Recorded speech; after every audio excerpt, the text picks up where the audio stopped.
할렐루야. 잠깐 기도하겠습니다. 하나님, 이 시간에 하나님께서 말씀하여 주옵소서. 세상 유혹과 수많은 염려 가운데 살아가는 우리의 삶을 돌아보며 참으로 그리스도인으로서 이 모습이 어떠한가 잘 살펴보는 시간 되게 하시고, 염려하지 않고 하나님 믿고 의지하고 살아가는 것이 어떠한 의미인지, 어떠한 삶인지 잘 묵상하고 또 하나님의 말씀을 잘 받아들이고 새겨서 이 땅 가운데 살아갈 때에 참 그리스도인으로서 살아갈 수 있도록, 더 한 걸음 한 걸음 하나님께로 나아갈 수 있도록 주여 인도하여 주옵소서. 예수님 이름으로 기도합니다. 아멘. 여러분, 여기 밑에서 하는 거 괜찮죠? 네, 제가 좀 가까운 거 좋아해가지고. 오늘 하루는 염려 좀 많이 하셨습니까? 걱정, 염려, 감사를 많이 하셨습니까? 염려를 많이 하셨습니까? 감사를 많이 하셔서 너무 다행입니다. 새벽에 이야기했지만 감사는 우리 몸에 피가 흐르듯이, 온 몸을 통하여서 피가 흐르듯이 감사가 우리 온 몸을 끊임없이 쉬지 않고 흘러갈 수 있도록 하시기를 소망합니다. 하나님과 함께하면 특별히 감사해야지 뭐 이렇게 하는 것도 좋지만 그 이전에 하나님과 늘 함께하기 때문에 감사가 되어지는 걸 경험하게 되는데, 끊임없이 그런 경험을 하시기를 소망합니다. 그래서 삶 자체가 여러분 감사가 되기를 원합니다. 이렇게 감사하는 사람은 어떻게 염려를 할까 이런 생각을 합니다. 오늘 말씀을 묵상하면서 우리는 살면서 염려를 얼마나 하고 살아갈까? 왜 염려를 할까? 이렇게 생각을 해봅니다. 염려하지 않고 살아가시는 분 계세요? 없죠. 그 염려라는 게 사실 좀 표현들이 다르지만, 누군가의 아픔을 보고, 제가 누군가에게 실수를 해서 누군가가 아파해요.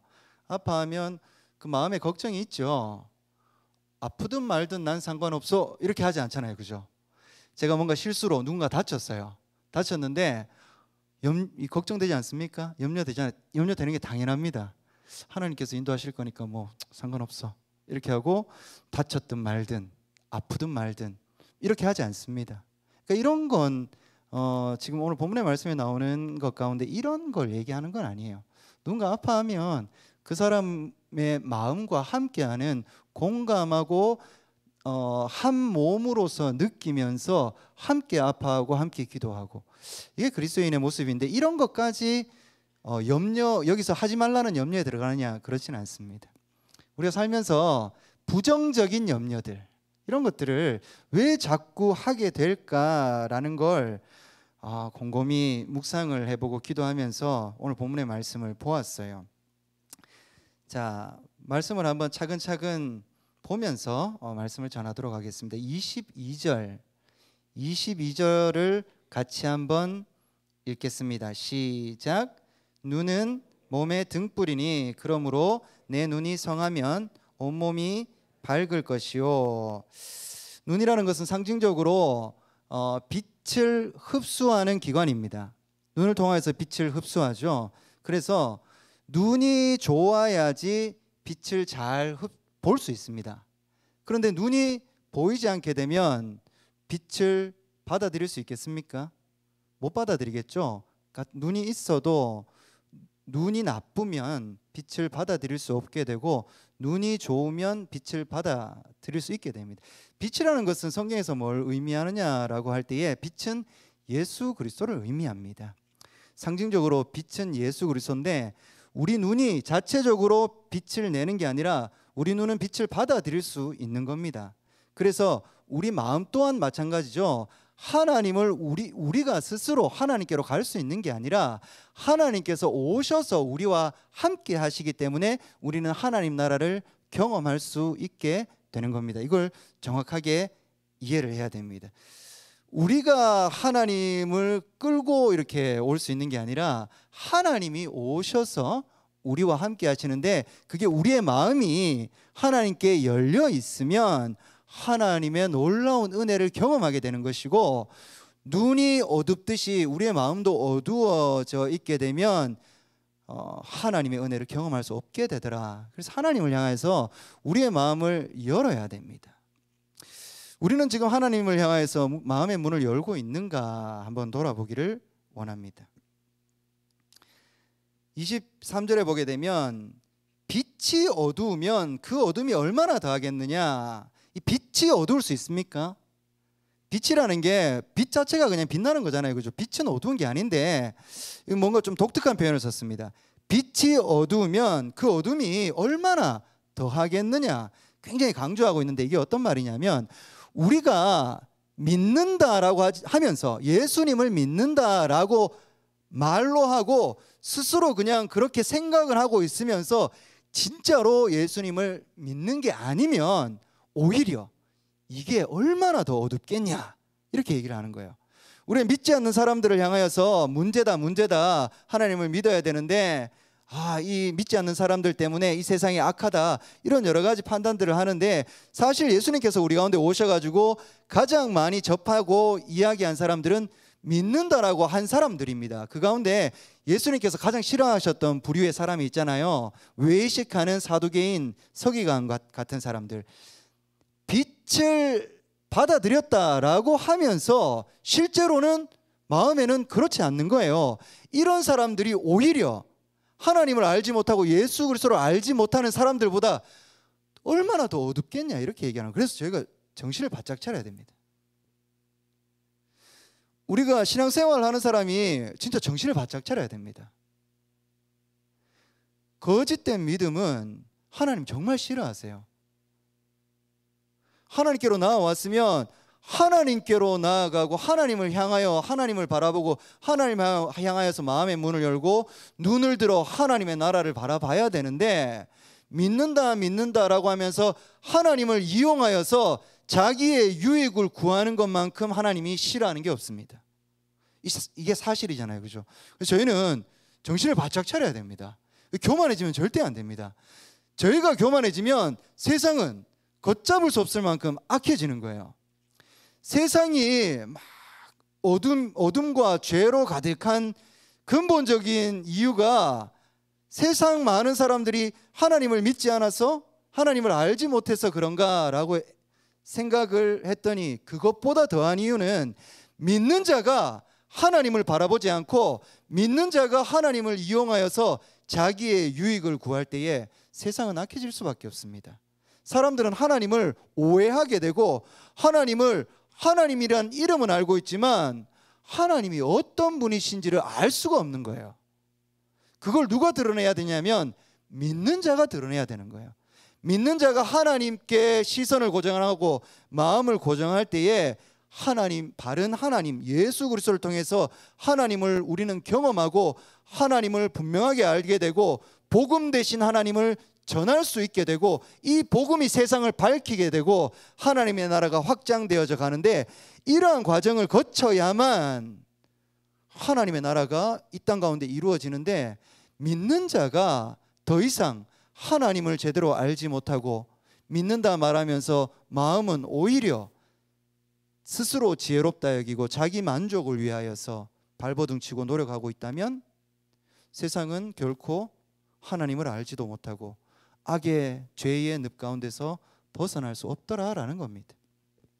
자, 그러면 24절에 보면 이렇게 나와 있어요.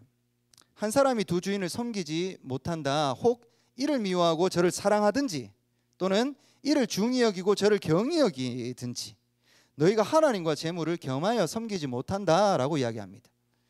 어둡든지 밝든지 하나님을 선택하든지 재물을 선택하든지, 여기서 재물이라는 것은 꼭 돈, 보화 이런 것만 뜻하는 게 아니라 하나님을 떠난 우리 마음의 욕심, 욕망을 향하여서 쫓아가는 모든 것들을 뜻합니다. 그 가운데 재물은 상징적인 의미죠.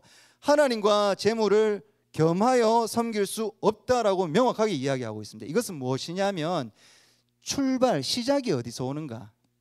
우리가 생각할 때에 이 생각을 시작하는 근원이 어디에 있는가? 나의 욕심, 나의 욕망에서 나오는가? 하나님의 뜻 가운데 나오는가? 생각은 자연스러운 거잖아요, 그죠? 우리가 뭔가 반응할 때에 자연스럽게 뭔가 반응이 되는데 이러한 모든 것들이 어디에 기인하고 있는가? 어디로 무엇으로부터 비롯되어 있는가? 하나님의 뜻으로 비롯되어 있는가? 나의 욕심으로 비롯되어 있는가? 이런 말이에요. 인간이 교만하여서 하나님의 영광을 가리고 하나님을 믿는다고 하지만 끊임없이 자기의 욕심에 사로잡혀서 죄의 길로 걸어가든지 아니면 하나님을 향해서 마음의 문을 열고 진정 하나님의 자녀로 존귀한 자로 설 것인지 이 두 가지밖에 없다라고 얘기를 합니다. 우리는 어떻게 설 것인가? 자, 그러면 여기서 이야기하고자 하는 것은 염려인데 염려라는 것이 왜 나오냐라고 하니까 재물을 섬겨서 그래요. 내 욕심대로 살아가기 때문에 그렇습니다. 잘 한번 생각해 보면 어떨 때 염려가 됩니까? 남들보다 뭔가 못할 것 같을 때, 피해를 볼 것 같을 때, 내가 뭔가 손해볼 것 같아 여러 가지로 내가 더 가져야 되는데 내가 떵떵거리고 남들보다 더 높아지고 내가 더 화려하고 아름답고 끝없이 높아지고자 하는 이 욕망을 충족해야지 염려가 사라질 것 같은데 사람이 돈을 많이 벌고 인기가 많아도 권력이 많아도 염려가 사라집니까? 그렇지 않아요. 인간의 욕심이 어떻더라? 끝도 없더라. 욕심이라는 것은 끝도 없어서 만족이 되지를 않더라라는 거예요. 그래서 아무리 가져도 끊임없이 더 가져야만 되고 더 가져야만 되는데 이러한 인간은 계속된 불안과 염려 가운데 살아갈 수밖에 없더라라는 겁니다. 내가 많이 가지면 좋을 것 같았지만 이것으로 결코 해결되지 못하는 게 불안, 두려움, 염려 이러한 종류의 부정적인 것들이에요. 25절에 보겠습니다. 예수님께서 이렇게 얘기하시는 거예요. 그러므로 내가 너희에게 이르노니 목숨을 위하여 무엇을 먹을까 무엇을 마실까 몸을 위하여 무엇을 입을까 염려하지 말라. 목숨이 음식보다 중하지 아니하며 몸이 의복보다 중하지 아니하냐. 목숨을 위한다라고 생명을 위한다라고 하지만 우리가 뭘 하느냐 하면 먹을 거, 입을 거, 마실 거 이런 것들을 기본적인 생존을 위한 게 아니라 어떻게 하면 더 가질까? 어떻게 하면 더 화려한 걸 가질 수 있을까? 이러한 노력들을 하고 있더라라는 거예요. 이러한 노력을 하면 내 생명이 더 가치가 있어지겠지라는 착각 속에 빠지게 되더라라는 겁니다. 자, 그러면 한번 봅시다. 공중에 나는 새를 우리가 한번 보잖아요. 한번 생각해 봅시다. 공중에 나는 새는 뭐 별로 노력하는 것 같지 않아요. 물론 스스로 노력하겠지만 먹이를 막 가지고 창고를 만들어가 그 안에다가 먹이를 쌓아두고 이렇게 하지 않습니다. 막 농사를 지어고 막 이렇게도 하지 않습니다. 그냥 하루하루 하나님께서 주시는 대로 이렇게 살아가는데 새들이 염려가 많겠습니까? 인간의 염려가 많겠습니까? 인간의 염려가 많겠죠. 하나님께서 만드실 때에 새보다 인간을 더 가치 있게 여겼는데 왜 우리는 이렇게 염려하고 걱정하고 불안해하면서 살아갈까? 저 새들도 그렇게 살아가지 않는데, 저 새들도 자유롭게 살아가는데 왜 인간인 우리는 이렇게 참 오묘하게 하나님의 형상으로 지음받은 우리는 죽는 순간까지 걱정 근심에 빠져가지고 살아가야만 될까? 이 뭔가 문제가 있습니다. 들풀들은 어떻습니까? 이 들에 피는 들풀들, 우리가 너무나 쉽게 볼 수 있는 식물들, 이 식물들은 어떠한 노력을 합니까? 뭔가 직물을 짜가지고 이렇게 옷을 해 입고 이렇게 하지 않잖아요, 그죠? 자연 그대로의 모습으로 살아가는데도 불구하고 아름답게 그렇게 살아갑니다. 그런데 유독 인간은 걱정 근심에 사로잡혀 있는 거예요. 하나님을 떠나 있기 때문에 그렇습니다. 인간의 욕심 가운데 사로잡혀 있기 때문에 무엇을 섬기느냐 하면 염려에 사로잡혀 있는 상태다라는 것은 어떻게 보면 되냐면 내가 아직도 재물을, 하나님을 떠나 재물을 섬기고 있구나, 재물을 주인으로 삼고 있구나, 이 땅 가운데 눈에 보이는 것들 화려한 것들, 좋아 보이는 것들, 이런 거에 나는 더욱 마음을 빼앗기고 있구나. 그렇기 때문에 우리는 끊임없는 근심 가운데 살아가는 겁니다. 하나님을 바라보기를 소망합니다. 하나님을 바라보면 이 사람이 연약해서 100% 염려를 안 하고 살아갈 수가 없잖아요, 그죠? 그럼에도 불구하고 하나님을 바라보면 염려보다는 감사가 일어날 줄 믿습니다. 이게 정답이에요. 하나님을 믿는 자는 그렇게 살아가게 되는 것이 정답입니다. 너희 중에 누가 염려함으로 키를 한 자라도 더 할 수 있겠느냐? 재물을 섬겨가지고 이 인간의 욕심, 욕망을 가지고 스스로의 키를 한 자라도, 인간은 그 정도로 무력한 존재라는 거예요. 인간이 할 수 있는 게 뭐가, 그 염려로, 걱정으로 뭘 할 수 있겠냐라는 거예요. 별로 짜다리 할 수 있는 것도 없는데 뭘 그렇게 염려하냐? 뭘 그렇게 염려하냐? 내가 너에게 말하노니 솔로몬의 모든 영광으로 입은 것이 이 꽃 하나만 갖지 못하느니라. 솔로몬이 정말 화려한 옷을 입고 치장하더라도 그의 욕망 가운데 이루어진 화려함은 아무것도 아니라는 거예요. 들에 피는 꽃 하나, 그것보다 아름답지 못하다는 거예요. 인간의 욕심, 욕망으로 비롯된 것은 결코 하나님 보시기에 아름답지 못하다.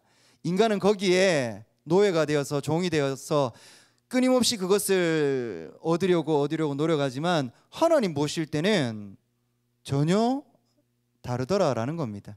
인간이 추구하는 그러한 욕망들은 하나님께서 아름답게 보지 않으신다. 들풀, 꽃 한 송이가 훨씬 더 솔로몬의 의복보다 아름답다라고 하시는 분이 하나님이십니다. 오늘 있다가 내일 아궁이에 던져지는 들풀도 하나님께서 이렇게 입히시거든 하물며 너희일까 보냐 믿음이 작은 자들아 라고 예수님께서 말씀하십니다. 문제는 뭐라고요? 믿음이 작은 게 문제입니다. 염려한다는 것은 믿음이 작다는 건데, 믿음이 작다는 것은 우리가 하나님을 의지하지 못한다라는 겁니다. 하나님께서 어떤 분이세요? 우리는 늘 이야기하지만 아무리 이야기해도 과하지 않습니다.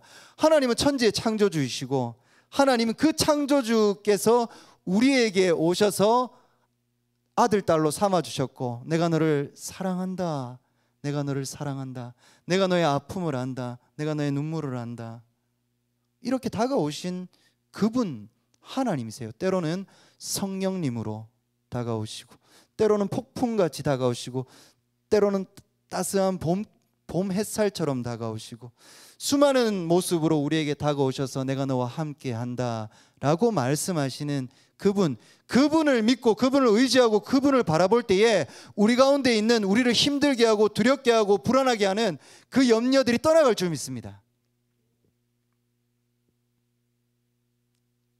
그러므로 염려하여 이르기를 무엇을 먹을까, 무엇을 마실까, 무엇을 입을까 하지 말라. 이는 다 이방인들이 구하는 것이라. 여기서 오해하시면 안 돼요. 무엇을 먹을까, 무엇을 마실까, 무엇을 입을까는 기본적인 생존에 필요한 것들을 얘기하는 게 아닙니다. 아까도 얘기했듯이 인간의 욕심으로 비롯된 더 화려한 것, 더 좋은 것, 끊임없이 이것을 갈망하는 인간의 마음, 재물을 섬기는 인간의 마음, 어두움 가운데 있는 인간의 마음, 이것을 이야기합니다. 이러한 마음으로 살아가는 자들은 믿음이 없는 자들이다 라고 이야기를 합니다. 이방인들이 하는 것이다. 믿는 자들은 그러면 이렇게 살아가지 않는다라는 겁니다. 왜냐하면 하늘 아버지께서 이 모든 것들이 여러분에게 있어야 할 줄 아신다고요? 모르신다고요? 아십니다. 아멘. 하나님께서는 우리보다 훨씬 더 우리를 잘 아시는 분이신 줄 믿으시죠? 놀랍게도 우리가 아무리 스스로를 들여다봐도 우리 스스로, 나조차도 내가 어떠한 존재인지 알지 못하는 것이 대부분입니다. 여러분은 여러분 스스로 잘 알고 있습니까? 알지 못하는 수많은 것들이 막 튀어나오잖아요, 그죠? 대단합니다. 우리의 몸, 우리의 영혼은 너무나 대단합니다. 제가 얼마 살지 못해 46년을 살았는데 아직도 저라는 사람이 어떤 사람인지 잘 모르겠어요. 한 70년 살면 알 수 있습니까?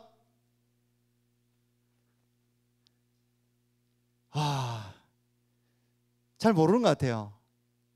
한 100년 살아도 잘 모르는 것 같아요. 암만 스스로 돌아봐도 내가 어떤 사람인지 모르겠고, 주변을 돌아봐도 상대방이 어떤 사람인지 내가 마치 다 알고 손가락질하는데 자기 스스로도 모르면서 남을 어떻게 알겠습니까? 그의 아픔과 그의 눈물과 그의 경험과 그의 생각과 그런 것들을 어떻게 알겠습니까? 어떻게 감히 함부로 손가락질할 수 있겠습니까? 기도할 뿐이죠. 하나님께서는 아십니다. 하나님께서 아시는 줄 우리가 믿어야 됩니다. 내가 안다고 생각하면 교만해집니다. 내가 안다고 생각하면 이상한 방향으로 가게 됩니다. 내가 안다고 생각하면 하나님을 잘못 알게 됩니다. 내가 안다고 생각하면 자꾸 하나님을 이용하려고 합니다. 내가 안다고 생각을 하니까, 내가 안다고 생각하면 하나님을 도깨비 방망이처럼 생각합니다. 내가 안다고 생각하면 내 방법에 맞춰서 어떻게 하든 하나님을 맞추려고 합니다. 나는 모릅니다. 나는 나조차도 모릅니다. 나는 이 세상에 대해서 잘 모릅니다. 하나님께서 창조하신 이 아름다움을 하나님의 눈으로 보게 하여 주옵소서. 하나님께서 보여주시는 대로 보게 하여 주옵소서. 하나님께서 불쌍히 여기시는 대로 하나님 저를 불쌍히 여겨 주옵소서. 하나님 내 이웃을, 내 형제 자매를 불쌍히 여겨 주옵소서. 우리가 이 같은 말들을 할 뿐이지 않습니까? 내가 정죄하고 내가 판단해가지고 내가 어떻다고 생각하고 내 스스로 지혜롭다 생각하는 그러한 마음 가운데 빠지지 않길 소망합니다. 그러한 마음 가운데 빠지는 것이 염려의 지름길입니다. 그런즉 하나님께서 아시니까 뭘 하라고 하냐면 33절 같이 한번 읽겠습니다. 33절 시작. 그런즉 너희는 먼저 그의 나라와 그의 의를 구하라. 그리하면 이 모든 것을 너희에게 더하시리라. 우리는 뭐만 하면 된다는 거예요? 하나님의 나라와 하나님의 의를 구하면 됩니다. 우리의 기도 제목은 뭐라고요? 하나님의 나라와 하나님의 의입니다. 우리가 살아가는 목적은 뭐라고요? 하나님의 나라와 하나님의 의를 위하여 그렇습니다. 이것을 잊어버리면 안 돼요. 딴 길로 가게 됩니다. 그래서 우리의 삶에 어려우면 자꾸 대입을 해보면 됩니다.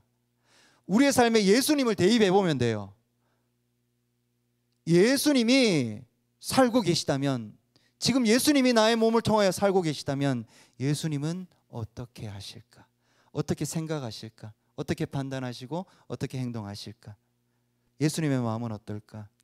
힘들어하는 사람들을 보면서 그들을 바라보는 예수님의 눈은, 예수님의 마음은 어땠을까? 이러한 생각들이 너무나 자연스럽게 우리 가운데 일어나기를 원합니다. 처음에는 억지로 좀 해야 될 수도 있습니다. 그런데 억지로 하는 것보다 더 좋은 것은 은혜 받으면 돼요. 하나님께 마음을 열면, 하나님의 은혜를 경험하게 되면 이 같은 일들이, 기적 같은 일들이 일어납니다. 인간이 자기중심적으로 살아가는 게 너무나 당연하고 이게 변하는 게 무엇보다 큰 기적인데, 사람이 변하는 게 기적인데, 은혜를 받으면 사람이 변하게 됩니다. 은혜를 받으면 자기 안에 갇혀있던 그 마음이 그 틀을 깨고 하나님을 향하여 열려지게 되고, 죄악 가운데 둘러싸여가지고 꽁꽁 묶여있던 죄의 노예가 되어있던 자신이 하나님의 자녀, 하나님의 백성으로 존귀하게 거듭나게 되더라라는 것입니다. 하나님을 향하여서 우리가 나아가기를 소망하고, 우리가 하는 모든 것들이 하나님 나라와 하나님의 의를 이루어가는 것들이 되기를 소망합니다. 우리의 삶을 통하여서 예수님의 삶이 드러나기를 원합니다. 작은 예수가 되기를 원합니다. 이 땅 가운데 교회가 예수 그리스도의 몸이 되기를 원합니다. 한번 교회를 잘 둘러보게 되면 진짜 이 교회가 예수님을 닮아 있나 한번 생각을 해보지 않습니까? 여러분 해봅니까? 교회가 정말 교회를 닮아 있나? 교회가 예수님을 닮기를 원합니다. 이거보다 더 중요한 게 뭐가 있겠습니까? 교회가 뭐 커지고 화려해지고 수많은 여러 가지의 어떤 기준들보다 예수님 닮은 모습인 게 최고지 않습니까? 그것을 위하여서 기도하기를 원합니다. 우리의 삶이 예수님 닮은 것보다 중요한 건 결코 없습니다. 우리가 예수님 닮아가기를 원합니다. 우리가 함께 예수님을 닮아가기를 원합니다. 그러면 우리는 아름다운 공동체가 되겠죠. 염려하기보다 무엇을 한다고요? 감사하게 되겠죠. 억지로 감사하기보다는 감사가 샘솟아 나는 것을 경험하게 되겠지요. 그러한 삶이 되겠지요. 그러한 삶이 하나님께서 만드신 아름다운 인간의 모습, 우리의 모습 아니겠습니까? 먼저 그의 나라와 그의 의를 구하면 하나님께서 우리가 생각하는 것보다, 우리가 필요한 것보다 하나님 다 아시고 진짜 우리에게 필요한 것들을 채워주십니다. 아멘. 그래서 우리는 자꾸 두려움이 오더라도 하나님 생각하면 두려움을 이겨낼 수 있게 되겠죠. 세상의 유혹들이, 세상의 핍박들이, 수많은 어려운 풍랑들이 우리를 힘들게 하고 어렵게 하지만 하나님을 바라보시면 하나님께서 다 우리에게 더하여 주신다, 인도하신다, 보호하신다라는 것을 믿기만 하면 이 같은 것들에 우리가 절망하겠습니까? 힘들어도 승리하는 놀라운 아름다움이 우리의 삶 가운데 있지 않습니까? 평온하고 평탄한 것만이 아름다운 것이 아니라 폭풍우를 헤쳐나가는 그 용감한 그 항해, 그 용감한 발걸음, 이것이 참 아름답지 않습니까? 그 우리의 삶이 폭풍우를 헤쳐나가는 아름다운 발걸음이 되기를 원합니다. 마지막 절에 보면 그러므로 내일 일을 위하여 염려하지 말라. 내일 일은 내일이 염려할 것이요 한날의 괴로움은 그날로 족하니라. 내일을 위한답시고 미래를 위한답시고 우리가 염려를 하는 거예요. 그런데 내일을 자기 욕심으로 채우지 않기를 원합니다. 내일이라는 것은 하나님께서 아직 우리에게 주시지 않은 너무나 기대되는 아름다움인데 나의 욕심으로 미리 내일을 더럽히지 않기를 원합니다. 하나님을 기대하면서 기도하면 하나님께서 알아서 주십니다. 내일은 내가 걱정할 문제가 아니라 내일은 내일이라는 그 자체가 그냥 알아서 할 거예요. 그러면 우리는 뭘 하느냐 하면 우리에게 주신 매 순간을 하나님 앞에 바로 서는 것, 하나님 앞에 아름답게 살아가는 것, 하나님 앞에 내가 존귀한 자로 살아가는 것, 내가 하나님 앞에 여전히 죄인이지만 하나님의 그 긍휼을 의지하고 살아가는 것, 그리고 내 이웃을 내 몸처럼 사랑하고 함께 걸어가는 것, 이게 우리가 해야 될 이 순간의 삶이다라는 거죠. 그렇게 살아가는 사람들을 통하여서 하나님의 역사가 나타납니다. 여러분들이 참 그런 삶을 살면 좋겠습니다. 그래서 염려가 왜 일어나는지 우리가 분명히 마음 가운데 새겼으면 좋겠어요. 염려가 마음을 자꾸 지배하려고 하면 그렇구나, 왜 염려가 일어나느냐, 내가 자꾸 세상을 바라보고 있구나, 세상에 마음이 뺏겨 있구나. 그러면 다시 하나님을 바라보자. 그렇게 기도하고 하나님을 향하여서 눈을 들기를 소망합니다. 여러분을 통하여서 하나님의 놀라운 역사가 일어나기를 원합니다. 기도하겠습니다. 하나님을 통하여서 우리가 참으로 복된 삶을 살아갈 수 있음을 믿게 하여 주옵소서. 세상의 어떤 것도 우리가 하나님을 향한 우리의 마음을 포기하지 못하도록 주께서 인도하여 주옵소서. 하나님 안에 있으면 무엇이 염려스럽겠습니까? 하나님이 눈물 흘리고 아파하는 곳을 향하여 우리가 함께 바라보고 기도하고 하나님이 기뻐하시는 그러한 모습으로 살아갈 때에 너무나 기쁘고 감사하고 하나님과 동행하는 이 삶이 가장 우리에게 가치가 있는 삶이 실제로 진정으로 되게 하여 주옵소서. 이러한 삶을 통하여서 참으로 복음이 우리 가운데 넘쳐나게 하시고 복음을 통하여서 하나님의 영광이 드러나고 이 복음을 통하여서 이 신흥교회가 하나님 보시기에 너무나 아름답게 하나 되어지는 놀라운 역사를 경험하게 하여 주옵소서. 감사드리며 예수님 이름으로 기도합니다. 아멘.